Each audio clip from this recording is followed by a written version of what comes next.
What's up, Indiana? Welcome to a special primetime edition of Indy Sports Nation right here on IE Sports Radio, your direct feed for all that is sports. IndyCar is here for the rest of the month. The Indy Ignite competing for the Pro Volleyball Federation Championship.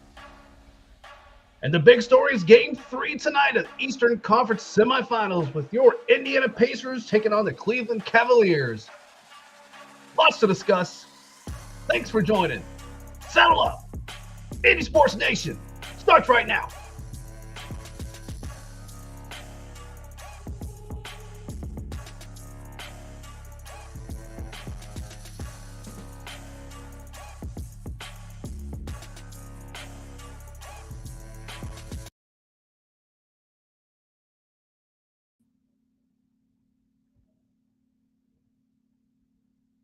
Good evening, everyone. Welcome in.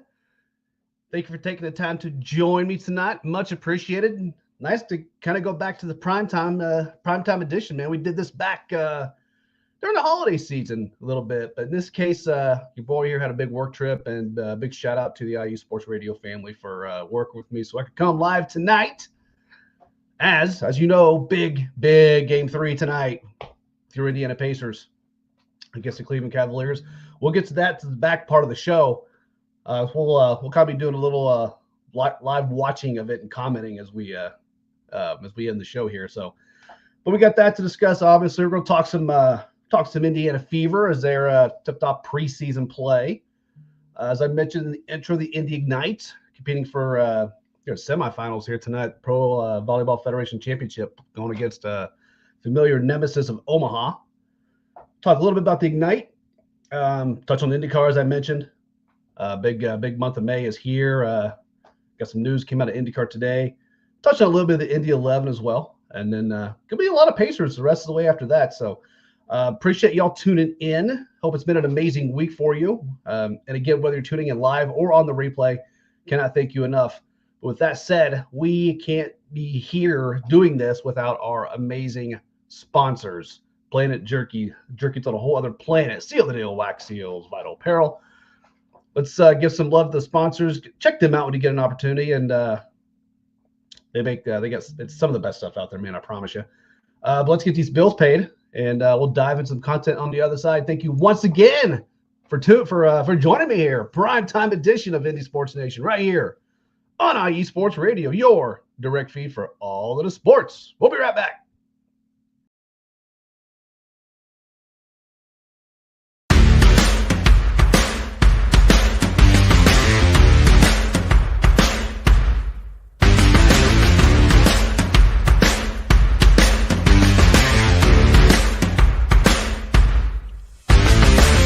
IE Sports Radio fans, this show is brought to you by Planet Jerky Premium Brisket Beef Jerky.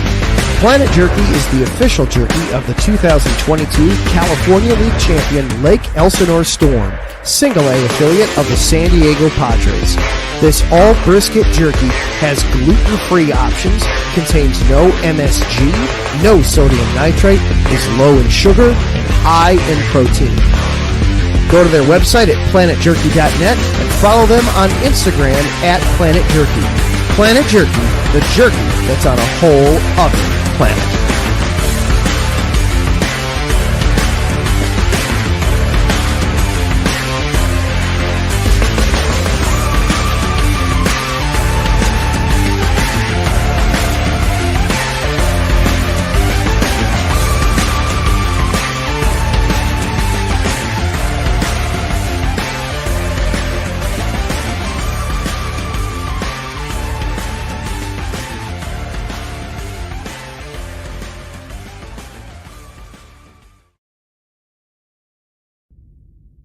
Rise and shine. It's 4 a.m. The stars are still out. The sun is beneath the horizon, but it's time to punch in and go to work. The comfort of your warm-ups turns into the grinding out of your reps as the clinking and the clinking of the plates create a symphony of euphoria. There's no other feeling like it. Earn it, burn it, and take what's yours. IE Sports Radio has proudly partnered with Vital Apparel, a brand that not only fits great, but also promotes and donates to mental health research. Use our code IESR to get 15% off their comfortable and inspiring gym wear and help them on their amazing journey to support mental health. Go hard, take part in your iron therapy, and be strong. Because when your mental health is as strong as you are, there's no telling how far you'll go.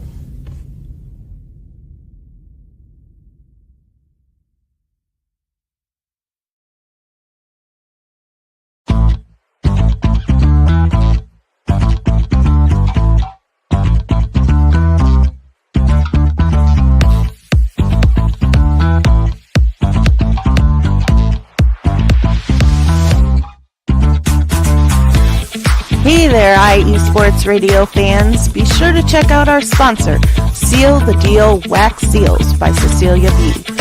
You just finished your very own wedding or baby shower invitations and you're looking for that extra special touch? Maybe you just wrote a letter to a relative or a friend and you want to add to their smile when they receive it. Then seal the deal with Cecilia's handmade sealing wax stamps for your invitations, letters, and gifts. You bring the deal, we'll bring the seal. You can find them on Instagram at sealthedeal_wax stamps and on Facebook, Seal the Deal Wax Seals.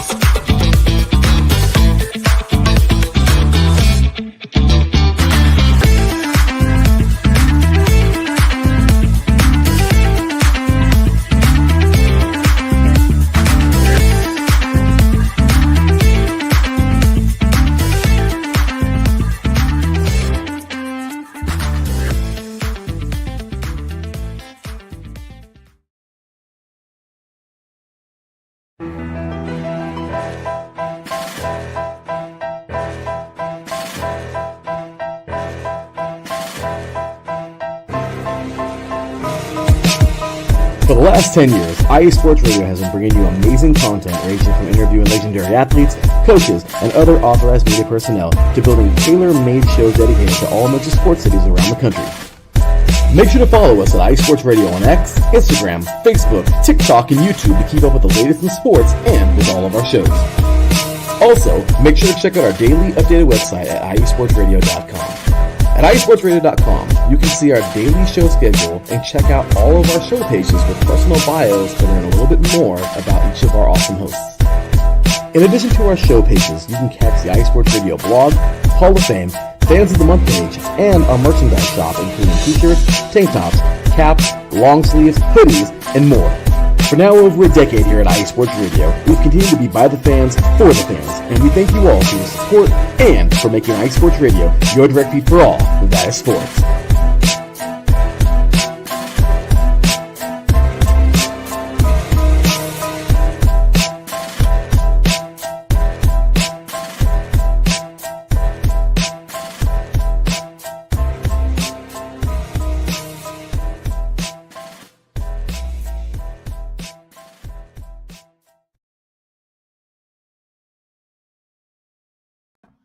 All right, welcome back. Once again, thank you so much for tuning in. Whether you're joining us live or on the replay, I cannot thank you enough.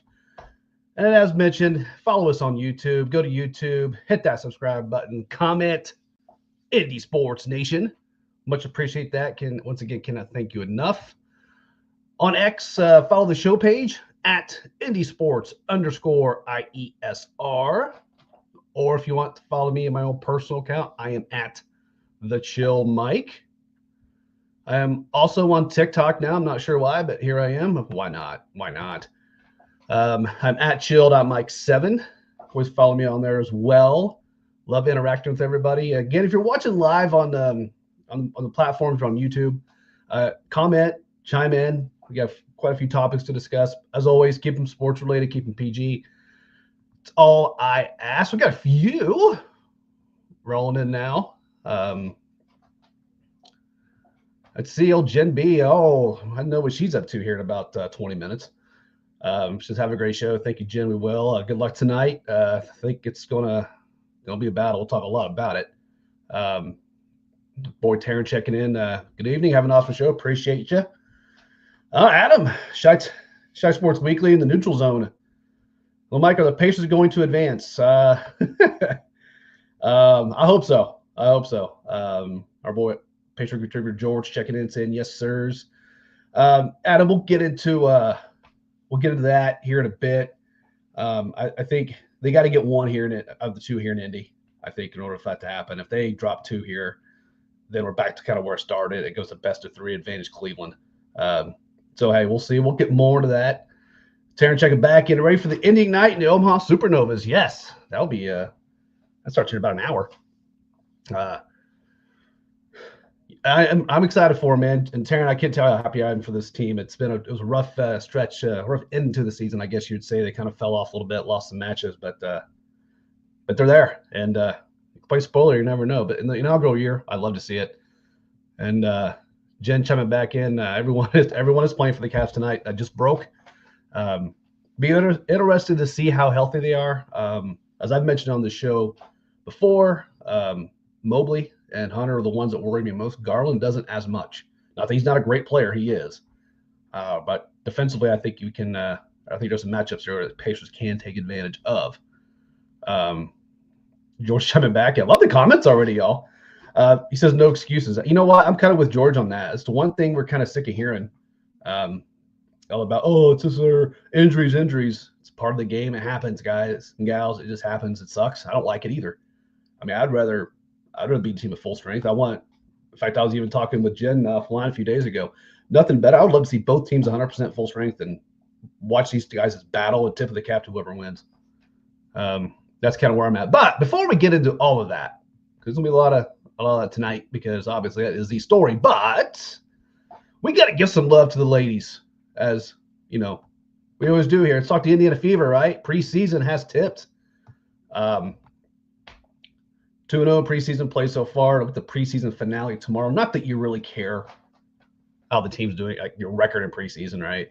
There's just kind of things you look at, and not that I'm glued to every preseason game, but I like preseason just because, as from a coaching perspective, obviously you kind of see what you have from a chemistry standpoint, from a depth standpoint. So just to recap, it was an overtime win over the Mystics. It was Sophie Cunningham that came to us here in the offseason. Kind of her show with 21 points. Solid performance from her, real gritty. I think she's gonna be a great addition to the team. Goes without saying. And then there's no Caitlin Clark in that game. There was she had a slightly sore leg, and there was absolutely zero reason to play her anyway. Because obviously, as you know, it was just a few days later after that they hosted the Brazilian women's national team at Iowa. So obviously that's Caitlin's legend at Iowa, goes without saying. So she showed up, obviously played that game and started doing Caitlin Clark things. Right away hitting a three off, right as the game started, and then we all saw from behind her logo that's on the court, and just draining threes, just doing what she does. So she looks like to me that she hasn't that she's been working. She hasn't missed a step or lost a step or anything like that. Not that you think she would, but I just want to share a few stats with you. Again, it's his exhibition, it's preseason, whatever. But this game was it was 70-24. Yeah, 70-24 at halftime for the Fever were ahead. But with all that being said, pull up another stat here. I thought it was pretty interesting. Caitlin, I believe, she was not the leading scorer. It was Kelsey Mitchell with 17. Caitlin had 16. Leo with her 11. It was a nice, of course, balanced effort from the Fever in a game that really obviously doesn't matter. But they got the Dream coming tomorrow, 2 p.m. I believe, in Atlanta, and then here we are. We're gonna be rolling to the start of the regular season. Open up against Angel Reese and the Chicago Sky. We know how the media is going to have a field day with that. A couple of things to note with the Fever: Bree Hall and Yvonne Ejim, who were 2 of the 3 draft picks for the Indiana Fever this past draft, have been released. Michaela Timpson's the only one who remains. I am not surprised by this at all. I'm glad they did it when they did, just for the fact that there's, Bree and Yvonne are very talented ladies. Give them a shot, get on somewhere else. I think both of those ladies could contribute to whoever team they get on. But it's just the Fever. It's a deep team, and those positions were just going to be a challenge for them. I really felt, but So best of luck to them, and we'll see what happens as the season starts, right? Like I said, one more preseason game, then we are here. So with that, let's we'll take a quick jump here, because as I mentioned, we got another team going playoffs here, and mentioned it at the top of the show. Your Indy Ignite. I get a few more comments here, so let's check the comments here before we come in. Yeah, George's right. Glad to have Sophie and her toughness on this team. She showed that. Again, not winning again preseason, whatever, Washington, but she's going to be a great addition. It's no doubt about it. So yeah, rather be 2-0. You always rather get the win. Adam chiming in. You always want to get the win. Brian, he's our Boston guy at a better place than my team. Yes, for sure, for right now at least. We'll see if the Celtics can turn the table here a little bit. That's gonna be a tough one, tough comeback for them. But we'll see how that goes. But the Indy Ignite, 8 p.m. tonight against Omaha. They played 4 times in a regular season. Omaha got 3 of them. They were competitive too, even though there were some sweeps there. It's not like these were 25-4s or anything crazy like that. So 8 p.m. tonight. If we'll see if the Indy Ignite can play spoiler. Obviously, they're the 4 seed here in this, and Omaha is the top seed and defending champs. So we'll see if they can play spoiler. If they can, title match will be at 4 p.m. on Sunday. That's actually for us local folks. If they do make it, that will be on local CBS here, so be able to check them out. And that would be before game 4 of Cavs Pacers. So no excuses. A couple things to note for the Indy Ignite, though. Congrats to Sydney Hilly, Setter of the Year in the Professional Volleyball Federation. That was awesome. Azani Taylor is first team PVF, and so is Sydney for that matter. So 2 first teamers, which is fantastic again in the inaugural season. I mean, as if you're fans of the Indy Ignite, I don't think you could be really happy with how this has gone. And again, inaugural year. Obviously, as I discussed earlier, got into the season, they were losing a little bit, but it is what it is. They're there tonight, and we all know how the playoffs go, right? When you're in the playoffs, it's your record 0-0. Doesn't matter. So 0-0. Another thing to note too, I had to give props to the north side of Indianapolis. A ton of watch parties for the Indy Ignite tonight. I mean, they're going to have Pacers game on as well, but it's going to be focused around the Indy Ignite. So kudos to those places who could have easily just said we're all doing Pacers parties tonight. About 5 or 6 of them doing Indy Ignite watch parties tonight. So I thought that was really flipping cool. So kudos to them, and best of luck to the ladies of the Indy Ignite. Hoping they can play a little bit of spoiler. So with that said, we're going to get our first break in. Like I said, we got Pacers tip here in about 10, 15-ish minutes. So kind of want to leave the back half of the show for the Pacers here. But we got on the other side of this, we need to talk some IndyCar, and got to give a little love to the Indy 11 as well. So appreciate you once again for tuning in. Take a quick break here and get you back on the other side. Big Mike here on Indy Sports Nation, right here on IE Sports Radio, your direct feed for all the sports. We'll be right back.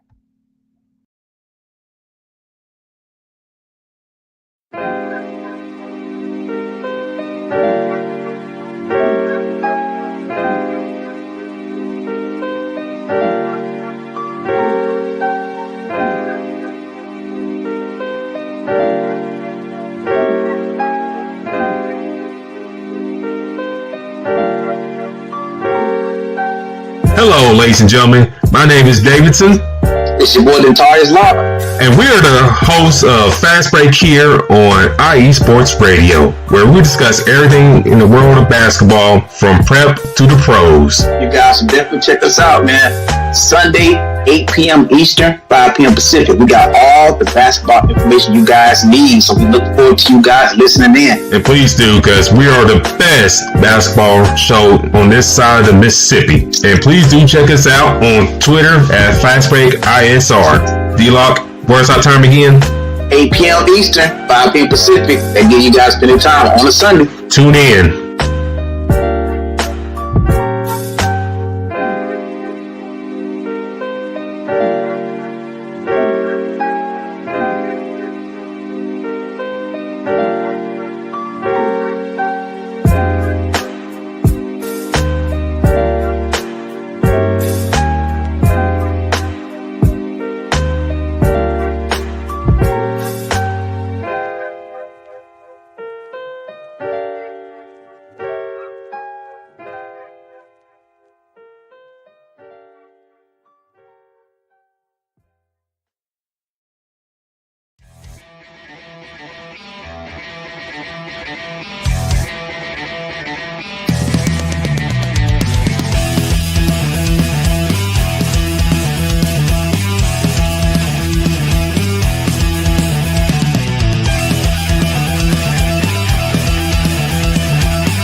IE Sports Radio. It is your direct feed for all that is sports. It is Philly Sports Talk with Cash and Chris every Tuesday night right here on IE Sports Radio, your direct feed for all that is sports. Philly Sports Talk with Cash and Chris is the most comprehensive view on Philadelphia sports exclusively right here on IE Sports Radio. You know what it is, your direct feed for all that is sports. Tuesday night, IE Sports Radio, Philly Sports Talk with Cash and Chris.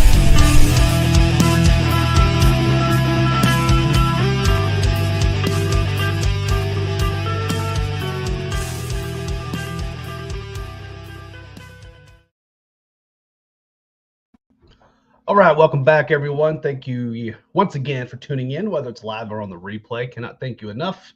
Once again, subscribe on YouTube to IE Sports Radio. Comment Indy Sports Nation. Helps us all out tremendously. Cannot thank you enough. And feel free to keep those comments coming in. Let's discuss, as I mentioned in the intro. Let's see here. Where are we going to go? Yeah, we'll go back here. It's all good. Let's talk a little IndyCar. And I mentioned in the intro tomorrow, the Sunseal Grand Prix tomorrow, 4:30 at IMS. Before we get into that, just a quick recap of last week at Barber. I bet you can guess who won. Obviously, it's Alex Palou because that's all he's doing. He led 81 of the laps, man. I mean, it was just dominant, and it's just what he's been doing, right? So good, a great run from Lundgaard. Great start to the season for him. He's just not finishing first, unfortunately, for his sake. But you got a Penske guy, McLaughlin, coming in the third. Rinus VeeKay, that was a great run for him. I like to see him be able to cash in on some momentum here. Obviously, they don't have quite the resources as a Penske or Ganassi, right? Rounding out the top five willpower. It was another caution-free race, which is kind of irritating the fans a little bit. But hey, it's what it is. Maybe we'll see some this weekend. You know, who knows? That first turn, we've seen it before on the road course, man. It's a hairpin deal coming off that straightaway. So maybe we see a little more action this weekend. Who knows? But it's a very unique. Well, as I mentioned, so. Again, recap, Sunseal Grand Prix tomorrow, 4:30. Defending champ, Alex Palou, shocking. Pole winner for tomorrow's race, Alex Palou, shocking. Who can stop him? I'm asking, seriously, that's a question. Because I don't know. I legit at this point have no idea. I mean, as I mentioned, the guy's 3 of the last 4 championships, and he's just winning all but one of the races so far this year. A unique setup. He had it was kind of surprising. So he's starting first again on the pole, but followed by Graham Rahal. So little Rahal, Letterman Lanigan going here, man. Didn't see that coming. Lewis Foster qualifying third. McLaughlin, so your Penske guy fourth. Dave Francesco again, little Rahal going, and Joseph Newgarden, which I don't usually call him by his last name because I'm not a fan, but that's neither here nor there. But so you round up the top 6 there. So it's a unique fast 6 for them, but it doesn't, I don't know if it really matters because Palou's at the top. So I think maybe the better question to ask for tomorrow is who's going to come in second. Because he's won this race actually the last 2 years. I have no idea. We'll see. I mean, I don't trust the Rahal guys to stay up front. I mean, it'd be nice to see. It really would. I mean, it'd be really nice to see them guys stay up front, but you kind of feel like, maybe another McLaren guy sneaks up there. Didn't necessarily qualify well. So we'll see if they change up some pit strategies or not to get some position. Or maybe it's Penske's time to finally, wake up here. I know the ovals are coming. We said this before on this program that that's where Penske's team to kind of wake up here, and they're going to need to quick here. I realize there's a fair amount of ovals coming, and the big one obviously with the Indy 500. But Yeah, someone needs to stop Hello, and I'm just not sure who's going to do it at this point. I mean, he's been close a few times with the Indy 500 and has just had some bad luck, whether it's just pits or he got an accident that he didn't cause or something like that. I mean, heck, this momentum may carry him to his first one. Who knows? But we'll see how this goes tomorrow. Yours truly will get to be out there, gets to watch this live. So I'll be out there in the more than likely in the turn 4 of the oval. So we'll call it turn 1 of the road course. 2, 3, whatever you want to call it. But for those of you who've been to the track, you know exactly what I'm talking about. So looking forward to getting back out to the track tomorrow. It's one of my favorite places to be. And I suggest, even if you're not a race fan, you just got to go check it out. You got to make it. You just got to go out there once. If anything else, go check out the museum. It's really, really cool. So that's tomorrow, 4:30. We'll recap that on the show next week. But before we probably get into the final break, I got to give a little bit of love, and I haven't been able to the past few weeks, to our Indy 11, our USL soccer team here.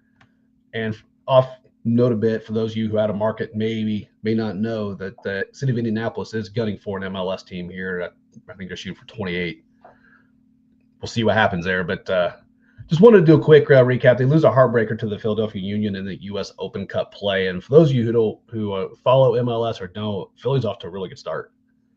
I believe they only dropped one match so far, 1-7, I believe. It just you got to tip your cap to the Indy 11 on this one. Philly got off to a quick start, scored in the I believe about the 6th minute.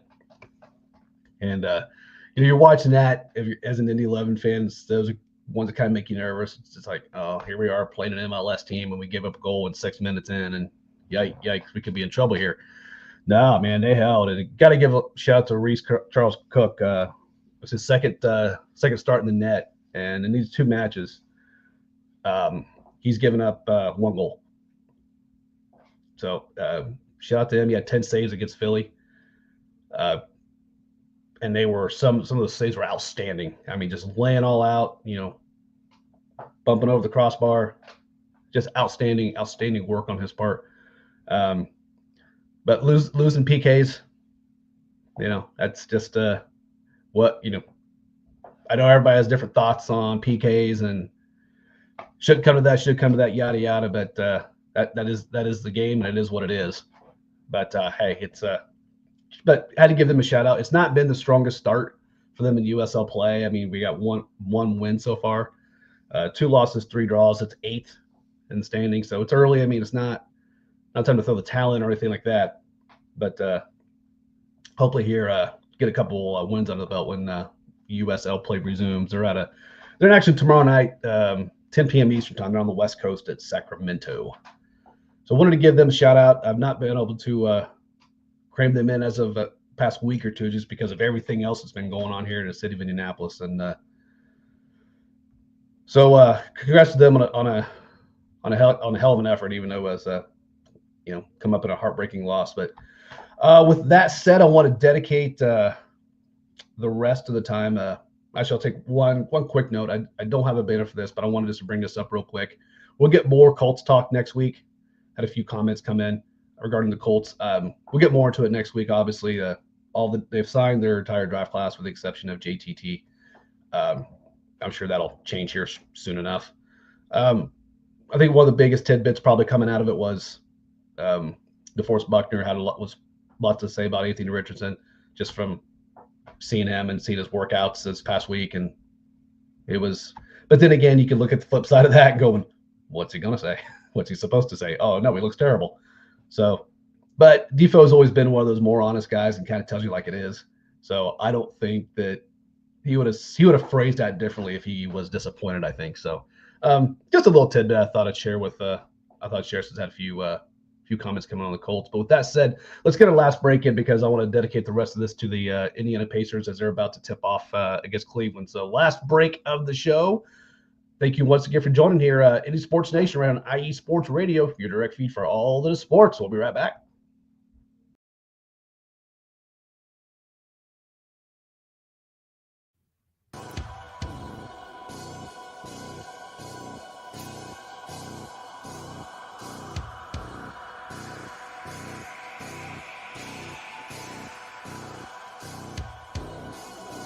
Are you a fan of Minnesota sports?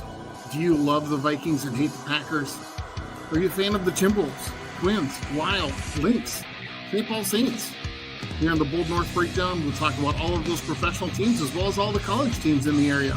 That's your basketball teams, football, hockey, volleyball, men's and women's sports alike. We talk about them all. Here on the Bold North Breakdown. Join me, your host, Glenn Ritter, every Thursday night at 7 p.m. Central to discuss all that is happening in the Minnesota sports scene. Here on IE Sports Radio, your direct feed for all that is sports.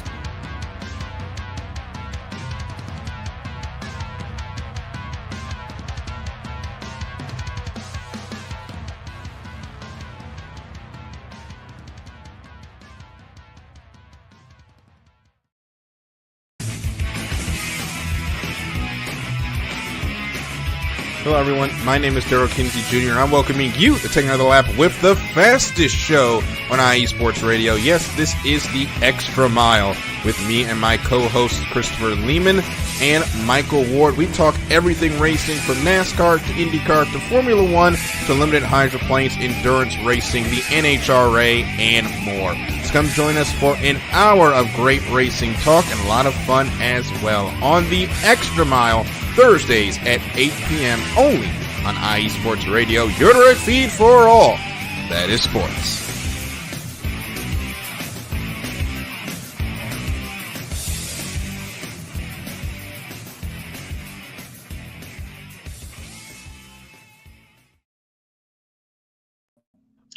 All right, welcome back. Last segment of the show. We're getting ready for tip-off here for Game 3 of Pacers versus Cavs. And before we get into it, just a couple notes of this. There's a lot of there's been a lot to talk about with these two games, right?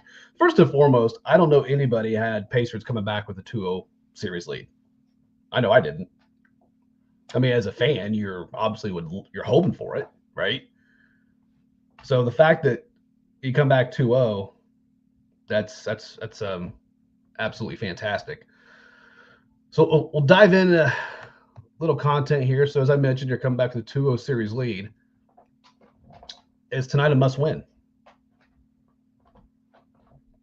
And what are some keys for tonight? So those of you watching live, feel free to chime in on that. Love to hear your thoughts on it as well. But we'll just kind of talk about how we got here, right?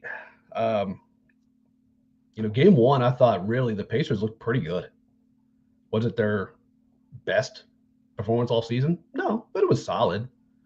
And they just kind of wore them down. And I know, you got some of the haters or, well, no Garland, he didn't play. And I've said here, man, he's not who worries me from this Cleveland Cavaliers squad. He's just not. I mean, he's a great player. Don't act like I'm not trying to be a homer here and just throw shade at anybody who's not an Indiana Pacer. But defensively, he doesn't really scare me. It was the fact I thought going into the series where the Pacers could exploit some matchups was the backcourt. It was the front court that was a little worrisome. And now they've got Mobley back tonight, Hunter's back tonight. It doesn't scare me or anything like that. I really am wondering how. I don't think they can be 100%. Now, granted, even if they're 80%, 80% Mobley is still a damn good player. 108% still a good player. Still guys that could potentially give the Pacers a little bit of fits, especially down low. So, but anyway, there were some complaints about Game 1, the officiating. It's the playoffs, guys. It's physical. And I've said on the show a million times, I'll die on the hill. The NBA official, I've never been a fan of the NBA officiating. I think it's one of the worst of any of the major sports. I know during football season, we're constantly complaining about the NFL officiating, but it sometimes just watching the NBA game is painful just because the officials are so bad. And I felt they were bad for both sides. So to me, when that's the case, hey, that's at least they're consistently bad. So no team, it's not an advantage one team over the other. So I know I saw some of that. Yeah, the Pacers are gonna play a little physical. That's what they do. Yeah, but again, we're in the playoffs now. That's it. This isn't the regular season anymore. It's playoff basketball. But anyway, Pacers shot the ball really well Game 1. So I think ended up over 50%, about 53%, I believe. At one point in the game, they were shooting over 60. They just were shooting the ball well. And I thought Cleveland didn't look that bad in that game. They just missed shots. They had open looks. They just missed shots. And there early in the second chance points they were getting, my word. I mean, that's something tonight I feel is a key for the Pacers. They got to limit those. I mean, Cleveland's done a great job, with second chance points. That's just kind of what they do. So Pacers got to limit those. Cleveland's going to get theirs. I think just got to get them limited. So, so Pacers, quote unquote, as everybody will tell you, steal game one.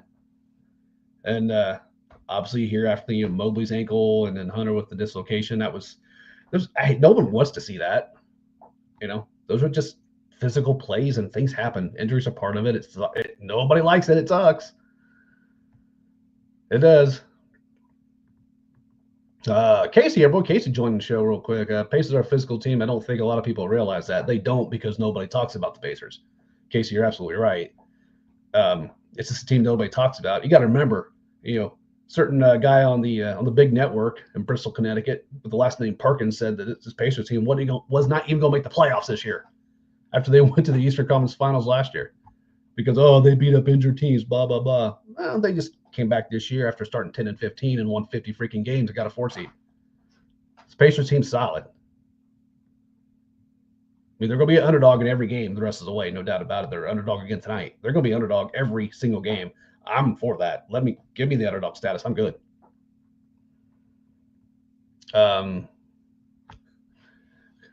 Casey, don't jinx that, man. Now he's the only one who picked him to win tonight. Yeah, he's completely done a 180 on the Pacers. Goes without saying. Jen B, the show of the land in Cleveland, chiming in. I think of the three, Garland's probably closest to 100%. I think you're probably right. Interested to see if Hunter can shoot tonight. And I would expect Mobley to be limited. I think if that's true, then it may be. I don't want to say it puts Pacers for a must-win tonight, but man, you'd really like to see him get it. Obviously, it put him up 3-0. That's tough for any team to come back on. I mean, we've seen it happen. But I mean, that's gonna really put the pressure on. I feel like if what Jen's saying is true, this is a time where you get the champ. In this case, it's the division champ. You kind of got him on the ropes, and you got to land a few more shots here. So, but I think Cleveland's gonna come out probably with their best game yet, because they know. I mean, they have to do this, and this is we'll see what they do, right? I mean, if you're a Pacers fan, you're hoping, wait a minute, they're not really used to losing like this, man. What the heck? Maybe they'll. I'm like, no, I don't think so. There's just too many good players on this team, and Donovan's still been getting his, even though they've been losses. So he'll get a little bit of help tonight from an offensive standpoint. We'll see how Nemby, does against Garland. I assume we're going to see that matchup quite often. And we all know Nemby. He can get under your skin, and he can get you out of rhythm a little bit. So I'm curious to see how that works out. And with the Garland injury too, it's like it was his toe. So it's almost like, if you're a football guy, it's almost like that turf toe injury, which it's really hard to put weight on it, and it's really even harder to cut. So we'll see. We'll see how it shakes out. It doesn't matter. Even if Garland's 90%, that's better than most in the league. So especially from an offensive standpoint. But I want to get to game 2 real quick, because that was just insane. The ending, especially that first 3.5 quarters. And this is, again, game 2 is a Cleveland team without no Mobley, no Hunter, no Garland, and us Pacer fans are going, okay, you got to go in and just foot the throat here. And they did just the opposite for 3.5 quarters. That first quarter was atrocious. I mean, 15-9. I want to say 15-9, 15 points. We've seen Pacer offense have less points in a quarter, but to see him have 9 turnovers, that was ridiculous. And had Nemby handled the ball more, which he normally doesn't do, and he just was he was out of sorts. He kind of got back in rhythm a little bit in the second half. But for 3.5 quarters ish, that was just a game where Cleveland was out efforting and just out everything. And I had to tip the cap a little bit to them, because they had to have a little chip on their shoulder, right? Especially the guys who come off the bench and with an opportunity in a playoff game, have a lot to prove here. And saw some good things, but I felt it was really just poor execution from the Pacers side of it. And, finally we get into the third, and, Benedict Mathurin started to cook a little bit. And that just sparked a little bit of life into the Pacers. And I felt, to me, I know that you look at the media or listen to the media, or whether it's local or national, whatever, and they want to give all the love to Aaron Nesmith, and that's fine. I can't be mad at that. In fact, I would argue to this point, I know everybody else will say Tyrese Halliburton's your MVP so far this playoffs. I get why, because we all know what he did at Game 2, what he did against the Bucks to close that series. But he's not able to do any of those without the play of Aaron Nesmith. He just had. There's no way. And we love Tyrese here. No, that goes without saying. But man, Mathurin really got him moving, to me. Game 2, and then obviously you also started to see Cleveland kind of wear down, and that's what the Pacers will do to you, and that's what they're going to attempt to do again tonight. Kind of take Cleveland's shot. Hopefully, you don't start off as bad as you did. And just by the time that fourth quarter, just start grinding and kind of wearing them down. You start doing that to a team, they start missing shots. Their legs are getting wobbly. They're not getting their legs into it. Meanwhile, Pacers are just still running up and down like crazy. It's just kind of what they do. But we saw go back to Game 2. We saw the play, and it's been on, seen snippets of it everywhere. And obviously, whoever you're rooting for, that's the side you're taking. Oh, should have been a foul. Should have been that should have never happened. And look, I'm not going to sit here and say how great or bad or refs are or whatever. All I'm saying is Cleveland's seeing the line more than the Pacers are, and I'll leave it at that. You can argue calls here and there. Calls are missed all the time. But Nesmith made one hell of a play there. I think, of course, and Cleveland also, you got to learn to inbound pass. I mean, that didn't help you all either in Game 2. And I'm sure they'll get that worked out. I mean, that's just what it is. But you got to. I mean, it's more, again, to me, it's just that last 5 minutes was more of the Pacers just kind of figuring out they were fresh. I know I was talking to my group chat. I wasn't real happy with the game because the effort was terrible, and I thought the rotations were bad. And it obviously ended up kind of working out because by the fourth quarter, it's pretty much all the starters in Mathurin. And, the Cavs just kind of wore down. And then we all know the end, right, with the shot. And, people are calling for lane violations and whatnot. I'm going, well, everybody was in the lane, so that doesn't really matter. And when do they ever call that? And tip Miles Turner with the, Tyrese purposely misses the free throw. Turner bounces back out to him. We all know what happened. Tyrese just, I think, crushed Ty Jerome's soul there and hits the game-winning three. And here we are. It's the game 2-0 back to Indy, and they just tipped. And right away, Cleveland hits a three. So the nice thing about, just to note on that comeback as well, that was the second time in a week that the Pacers that Tyrese Halliburton and the Pacers have done that. As I mentioned, they did the series clincher with the Bucks, and then the same thing. You're down 7 points with 15 seconds to go against the Cavs, and come back for the crazy win. That was a game I was just like, this is over, and we're going back 1-1, and that's a horrible way to go back 1-1. But here we are. So Cavs with the ball again here. Pacers took a tough shot and missed, and turnover here back to the Pacers. Definitely want to see more of that.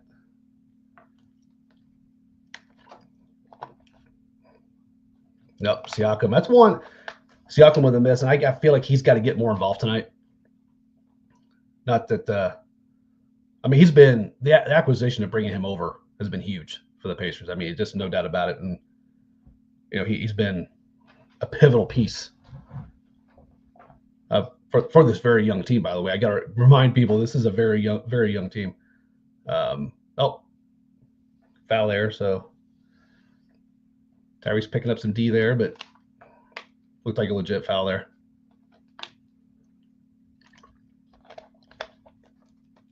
So only a minute and a half in. So as Pacers fans now, though, we're feeling good in a way, right? Because it's like, yeah, if they got to a lead a little bit early, whatever, because no lead, as Indiana Pacers have proven, there's no lead that's safe. Absolutely no lead against the Pacers, and until the clock says zero, until the clock against this Indiana Pacers team, this game's not over. Or a quick timeout for Rick Carlisle there in the Pacers. 6-0 Cleveland to start the game. Rick is always he's pretty quick with his timeouts, and sometimes I think he may be a little too quick. Actually, I don't mind this one right now. I don't mind that at all. Again, this Cleveland team, they didn't win 64 games by accident. That didn't. They didn't. This is a very, very good Cleveland team. So, and like I said, we knew tonight that they're going to come out, and right now they have. So this is no surprise to me at all. But to kind of get back to a few of the topics here, I think even with Mobley and then maybe not 100%, do I think this is a must win? I don't think it's must win. I think it's be really, really good to win. I don't know if it's a must win. I think what must happen here in Indy this weekend, from a Pacers perspective, is they have to get one. You got to get one. You do not want to go back to Cleveland 2-2, because then you're right back to where you started. Now it's just essentially a best of 3 series, and two of them being in Cleveland now. Granted, Pacers have had success there. Even back to the regular season, they won there. So, we'll see if this trend continues, especially with tonight. Who knows? We've seen crazier things, I suppose. But I did come across an interesting stat, a couple of interesting stats today. And this will applies to the Knicks, Celtics too, I suppose. 35 times coming into this season, there's been a road team in the NBA playoffs that has started 2-0. 35 times. So this year is actually 36 and 37. But 35 times and throughout the history of NBA playoffs, a road team has started 2-0. They have won 30 of those 35 times. So obviously, from a Pacers standpoint, you don't want to be on that minority side of history. Cavs fans are going, all right, let's make some history, whatever. But what's crazy to me is this is just the conference semifinals. So no matter how this thing goes, we haven't got to the Eastern Conference Finals yet. And we're already seeing this crazy stuff take place. Another interesting stat I saw today too about Tyrese Halliburton. When it comes to game-winning, tying or taking the lead type shots late in the fourth, he's shooting 91%. It's like 10 of 11 times. So 10 of 11 shots, he's either tied or taking the lead for the Pacers. I thought it was a pretty cool stat. Oh. But kind of back to the keys here as well.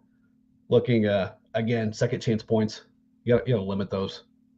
From a rebounding perspective, both of the games have been relatively close. But there's been too many second chance points, I feel like, the Pacers have allowed the Cavs to get. And that's not throwing shade at the Cavs at all. But that's just something I think the Pacers got to limit. Obviously, you got to make shots. You got to be able to shoot well from the perimeter. Back inbounding here now. Cleveland teasing a press and backs out of it.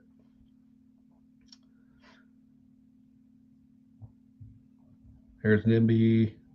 Nope. Right there.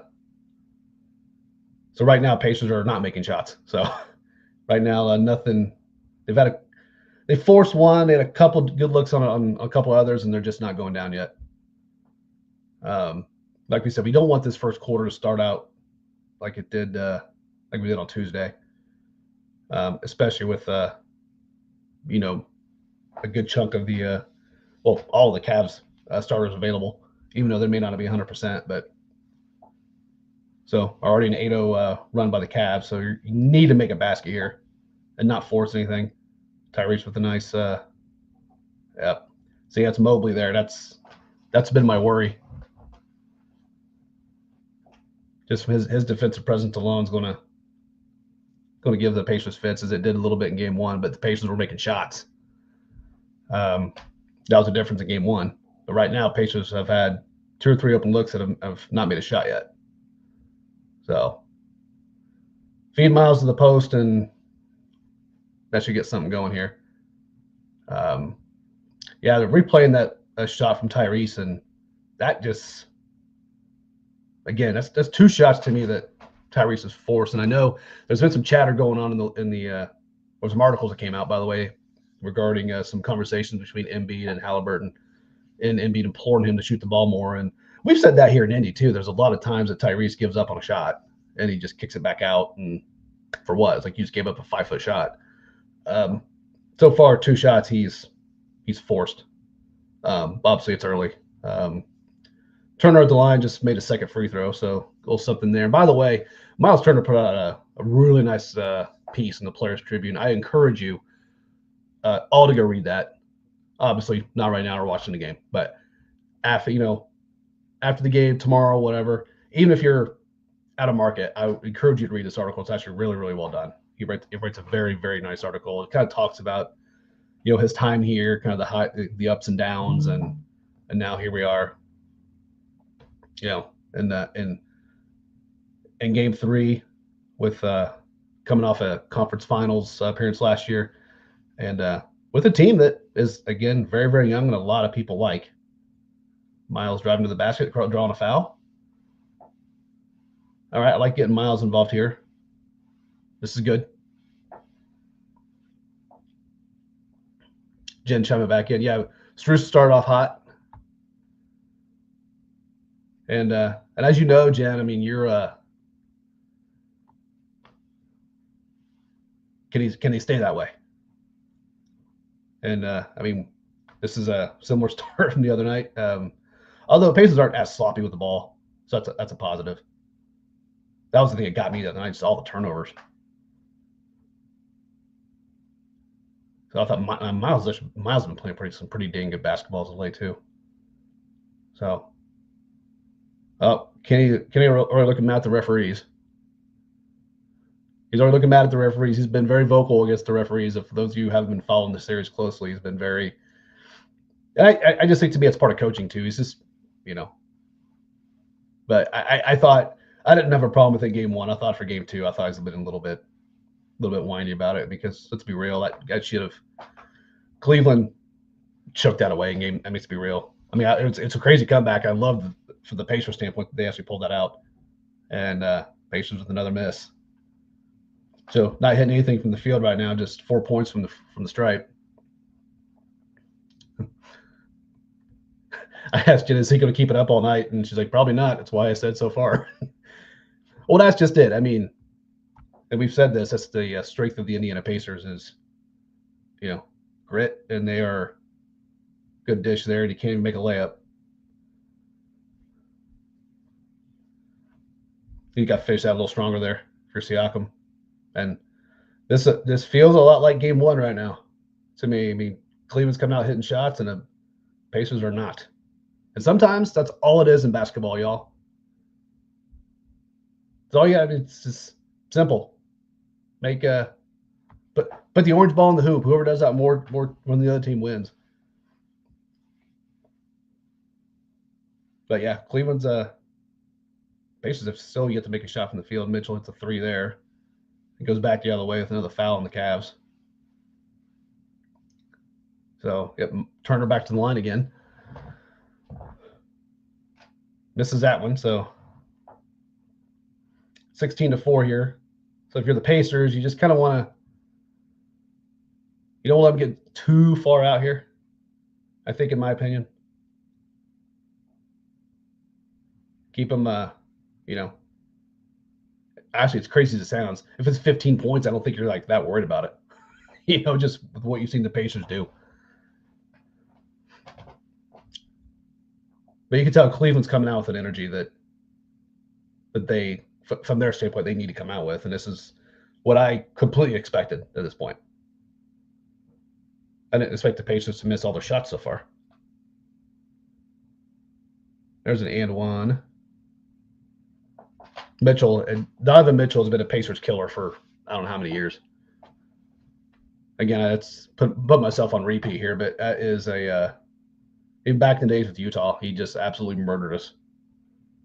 So, again, he's and he has help today. So, and Jen, I love you, girl, but don't mention Booker McFarland on here ever again. I'm kidding.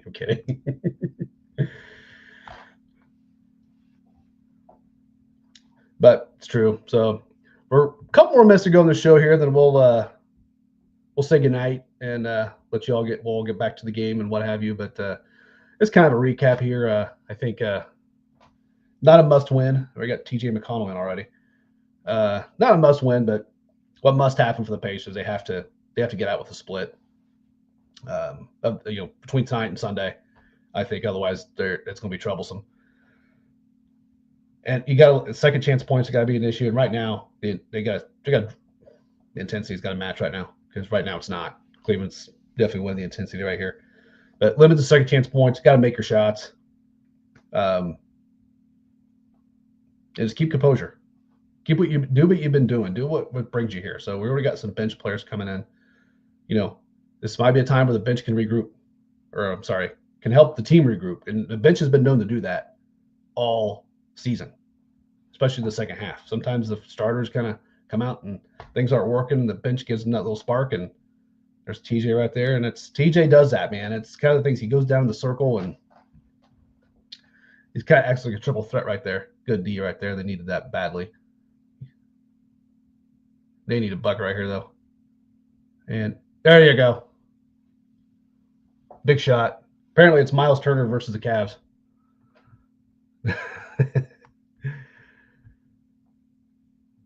Much needed. All